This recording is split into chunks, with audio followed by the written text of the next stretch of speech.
这是一部真实案件改编的超大尺度反常规限制级电影。凶手短短1年之内，连续残害数十名花季少女，每次杀完人都会故意留下相关线索。凭借高智商杀人逍遥法外30年之久，上至花季少女，下至8旬老汉，无一幸免。衣冠楚楚的凶手把变态演绎到了极致。影片开始计时高能，小伙不慎将篮球踢进了巷子里。正当他过去捡球时，却听到了奇怪的声音。他小心翼翼地上前查看，却发现了让他永生难忘的场景。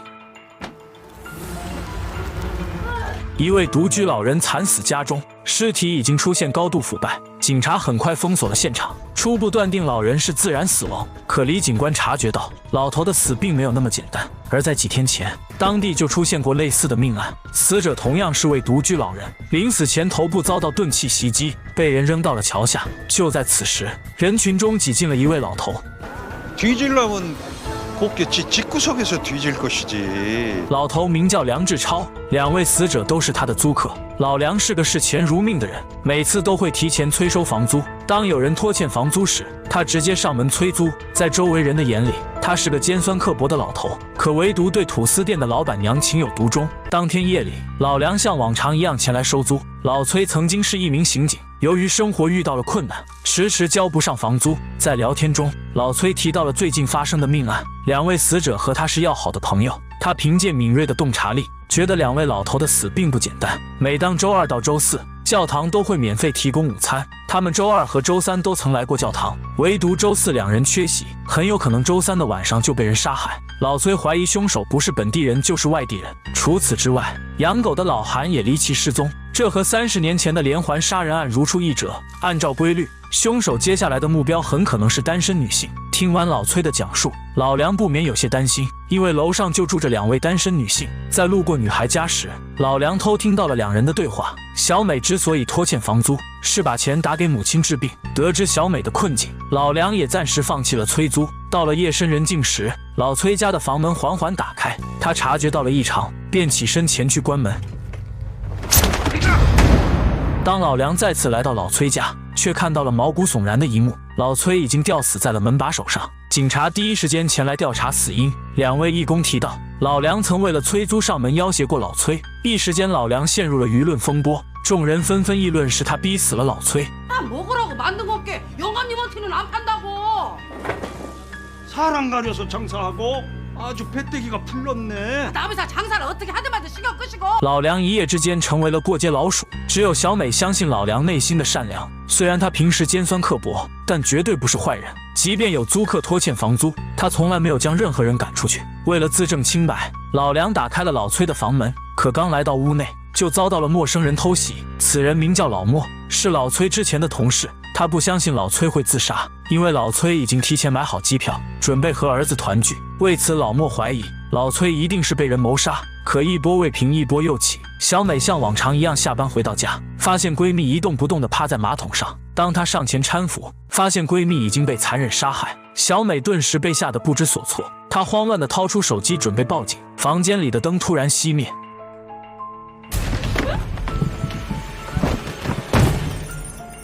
猛烈的撞击声惊动了楼下的老梁，他并没有意识到女孩们遭遇了危险。小美踉踉跄跄试图逃出房间，却被凶手直接砸中了头部。声音再次惊动了老梁，回想起老崔曾提到凶手可能会对女性下手，老梁决定到楼上一探究竟。就在凶手准备将小美拖走时，门铃声突然响起。老梁敲门询问屋内的状况，眼看无人应答，老梁拿出了备用钥匙，却遭到了邻居小伙的不满。이 오밤중에 젊은 처자집에 뭔 볼일이래요? 하, 또 그놈의 월세 받으려는 갑네. 내가 월세 받으려는 것이 아니고. 아니 이게 무엇이 아니야? 어젯밤에 그 사람 하나 잡은 걸로도 부족합니까? 一时间，租客们纷纷出来围观，老梁只能无奈地离开。凶手仔细地清理了现场，还故意在冰箱旁倒了一滩血液。第二天一早，老梁还是决定来小美家查看。当2人来到屋内，房间被打扫得异常干净。老莫敏锐地发现浴室的地板上有少量血渍，并在浴缸里找到了一颗牙齿。来到厨房后，老莫看到了地上的血迹。当他打开冰箱，里面赫然是小美闺蜜的头颅，下层还有被肢解的尸块。看着地上的血迹，老莫猜测凶手一定是故意让他们发现尸体。可奇怪的是，小美却不知去向。老梁立刻选择报警，却被老莫阻止。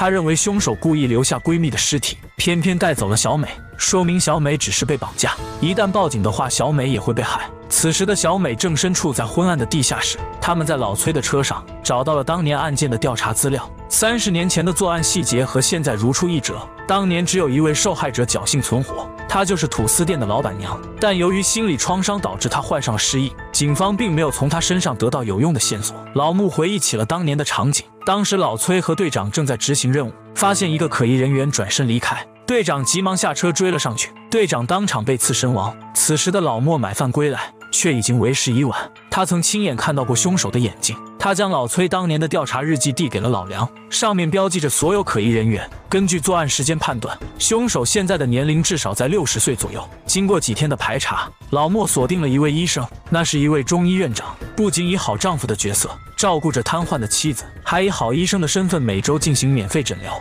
他假借患者的名义上前看病，对方熟悉的眼神，老莫永远不会忘记。就在这时，医生的妻子突然失禁，他只能结束此次的义诊，匆忙带着妻子离开。老穆确定对方正是当年的凶手，两人一路摸索，查到了医生的住址，他们决定分头行动。老梁负责开锁，溜进屋内搜寻小美的下落，老穆继续监视医生的行踪，为老梁通风报信。就在这时，老梁听到了女人的求救声，走近才发现是医生的妻子。女人很着急，但说不出话来。老梁继续在屋内搜寻，发现了一扇紧闭的肛门。与此同时，医生买完东西准备回家，可由于菜市场人群密集，一眨眼的功夫，医生就消失在了人群中。老梁这边正试图砸开大门，他浑然不知医生已经回到了家中。老梁刚破开铁门，医生就出现在了身后。老梁解释道，他是为了寻找一位失踪的女孩，医生告诉他你要找的人不在这里，便让对方赶紧离开。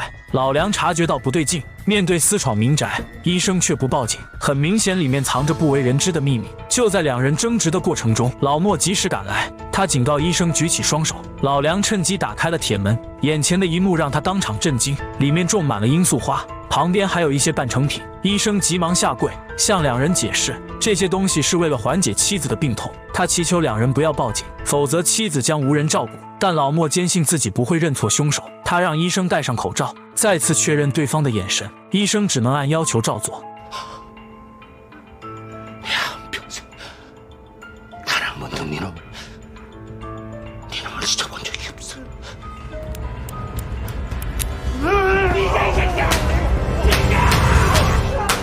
两人这才发现老莫拿的是玩具枪。医生示意老梁搜身，果然在老莫的脖子上发现了一块牌子，上面刻着老年痴呆。原来他一直把老梁当成了同事。老崔之所以不让报警，是为了亲自抓住凶手，弥补内心的愧疚。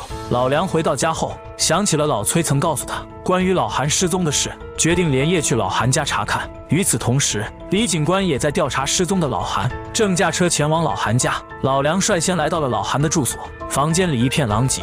老梁定睛一看，对方已经吊死在了房梁上。如此瘆人的一幕，吓得老梁不知所措，他慌忙逃到了外面，发现了奄奄一息的小狗，地上还有一块布料和一把钥匙。老梁猜测应该是老韩遭到凶手的袭击，小狗为了保护主人，才咬破了凶手的裤子。这把钥匙看起来很眼熟。老梁回忆道，他曾为一个男人配过钥匙，对方裤子的破损处和布料完全吻合。就在此时，李警官也赶到了这里，老梁慌忙躲了起来。李警官刚走进屋内，就发现了老韩的尸体。听到摩托车的启动声，李警官赶忙追出来查看，隐约看到了老梁的身影。老梁回到了当初开锁的小区，打开了凶手的房门，并在抽屉里发现了老人们的照片。老梁突然听到门外的脚步声，赶忙躲在了衣柜后面。原来是李警官一路跟踪来到了这里，他掏出手铐将老梁铐住。李警官发现照片上的老人都被打上了红叉，抽屉里还有凶手的工作牌，男人名叫小帅。两人根据工作牌上的地址来到了小帅工作的地方，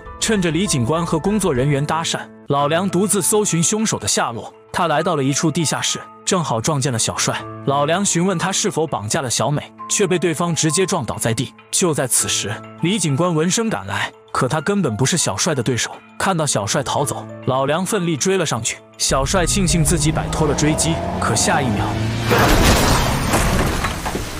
小帅被撞后，车子直接驶离了现场。当老梁赶来时，小帅已经奄奄一息。询问对方关于小美的下落，小帅表示自己没绑架小美。在临死前，小帅陷入了回忆，那些老人的确是被小帅所杀。他模仿30年前凶手的作案手段，以此来摆脱自己的嫌疑。小帅早就盯上了小美，可当他准备动手时，却发现已经有人提前下手，所以撞死小帅的一定是绑架小美的人。随着小帅杀人案件的侦破，居民们才意识到他们错怪了老梁。事后，老梁来到派出所报案，他认为是30年前的凶手撞死了小帅，还绑架了小美。可警察却说30年前的杀人犯现在已经变成了老头，他怎么可能去绑架一个小姑娘？面对老梁的解释，警察不但不相信，还将他轰出了警局。无奈之下，老梁只能来找老板娘确认凶手的特征。他本不想揭开对方的伤疤，但为了救小美，他别无选择。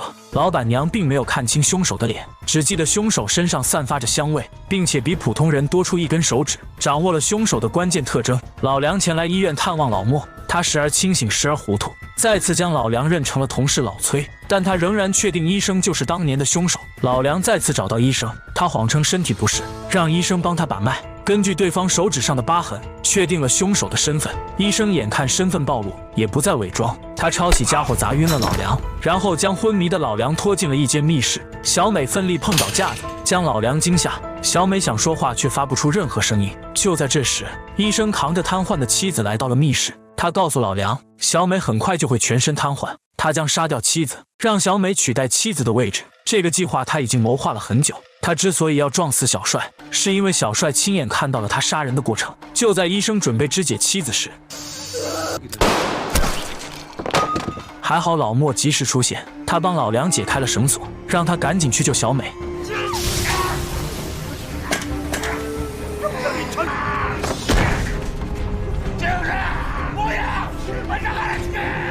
从两人的对话中得知了当年事情的真相。当时队长被凶手刺杀，车里坐的并不是老崔，而是老莫。由于老莫胆小，不敢上前营救，才导致队长因公殉职。而这一次，老莫不再胆怯勇敢地进行了反击，和凶手展开了殊死搏斗。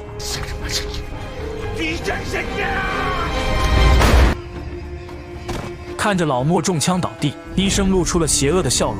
壁旁的妻子被吓得吱哇乱叫，医生直接一枪解决掉了妻子。而另一边的老梁正带着小美逃离，医生很快发现了两人的身影。老梁意识到他们已经无路可逃，他捡起石头冲向了对方，可他根本不是对手，很快就被打得毫无还手之力。就在医生举枪准备杀掉老梁时，原来老莫还活着，医生突然冲上前将老莫扑倒在地，他拿起塑料袋蒙在了老莫脸上。老梁见状奋力拉开了医生，老莫再次挺身而出，彻底压制了对方。他捡起地上的石头砸向了凶手的脑袋。